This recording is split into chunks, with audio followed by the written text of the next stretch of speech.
One key goal of an instrument cable's design is to transmit the signal across the cable without picking up too much noise along the way. To accomplish this goal, the cable is built with a coaxial configuration, where the center wire, which carries current from the pickup to the amplifier, is surrounded by a shield, which protects the center wire from noise and also acts as a return to complete the circuit. Signals from an amplifier are strong enough to power a speaker and are therefore much less susceptible to electromagnetic interference. Thus, a speaker cable doesn't have a shield, and if you use a speaker cable to connect an instrument to an amplifier, you'll likely hear a lot of noise.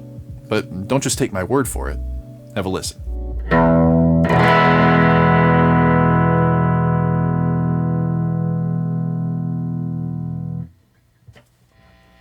And this is a speaker cable. You can already hear the noise.